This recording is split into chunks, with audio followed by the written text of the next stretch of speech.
ସୁସା ଏଥର ଗରମ ଗୋଟେ ଅଲଗା ରକମ ରହୁଛି। ମୋ ସ୍ତ୍ରୀ କଣ ଗ୍ୟାସ ରୋଷେଇ କରୁଛି? ଆଉ ଆରେ ହାଣ୍ଡିରେ ପାଣି ଚାଉଳ ଏକାଠି କରି ଛାତରେ ଥୋଇ ଦଉଛି। ଆଉ 2 ଘଣ୍ଟା ପରେ ଦେଖିଲା ବେଳୁ ଭାତ ଆଉ। ହଁ ଖରା ଯୋଉ ଭଳିଆ ହଉଛି ହାଣ୍ଡି ତାତି ପୁରା ଭାତ ହେଇଯାଉଥିବ ଆଉ। ତୁ ଏକଥା କହୁଛୁ? ଏ ଯୋଉ ଗରମ ଏବେ ହଉଛି ଆମ କୁକୁଡ଼ା କଣ ଆଉ କଞ୍ଚା ଅଣ୍ଡା ଦଉଛି? ଡାଇରେକ୍ଟ ସିଝା ଅଣ୍ଡା ଖାଲି କାଟିକି ବିଟ୍ ଲୁଣ ମାରିକି ଖାଇବା କଥା। ହଁ ହଁ ତାପରେ କହିବୁ ତମ ଗାଈ କ୍ଷୀର ନୁ ଡାଇରେକ୍ଟ ପନିର ଦଉଛି ଆଉ। ଏଇ ସୁସା ଆରେ ତାର ଖରା ହେଇକିନା ଭାତଟା ସିଝିଗଲା ମୋ ଅଣ୍ଡାଟା ସିଝି ପାରିବନି ନା। ରାଗିନା ଆଜି ମୋ ପିଠା କୁଣ୍ଡେଇ ଦେଲୁ ନାଇଁ ତୋ ପିଠା କୁଣ୍ଡେଇ ଦେବି ଯେ ତାପରେ ମୋର ଯାହା କୁଣ୍ଡେଇ ହଉଛି ତୁ କୁଣ୍ଡେଇବୁ ତ?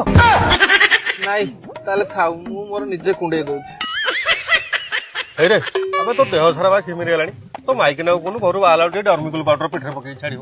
ଆରେ ବୁଲୁ ତା ସ୍ତ୍ରୀ ଯଦି ପାରୁନି ତୋ ସ୍ତ୍ରୀ କି କହୁନୁ ତା ପିଠିରେ ଟିକେ ପାଉଡର ପକେଇକି ଘଷି ଦିଅନ୍ତା। ଅନେଇଲୁ ଟିକେ ତୁ ବହୁତ କହୁଛୁ ବୁଝିଲୁ। କଣ କହିଲୁ? କଣ କହିଲୁ ତୁ କାଇଁ ମୋ ସ୍ତ୍ରୀ ନାଁରେ କହିବୁ? ଆରେ ମୁଁ କିଏ ସୁସା ମୁଁ କଣ କଲି? ମୁଁ କୋଉଟା ଖରାପ କହିଲି? ମୁଁ କୋଉଟା ଖରାପ କହିଲି? ଠିକ କହିଲୁ ଠିକ କହିଲି ସଜାରେ କିମିରି ଏଇଠି ରାଗିନା ଖାଲି କହୁଛୁ ବୋଲି ଖାଲି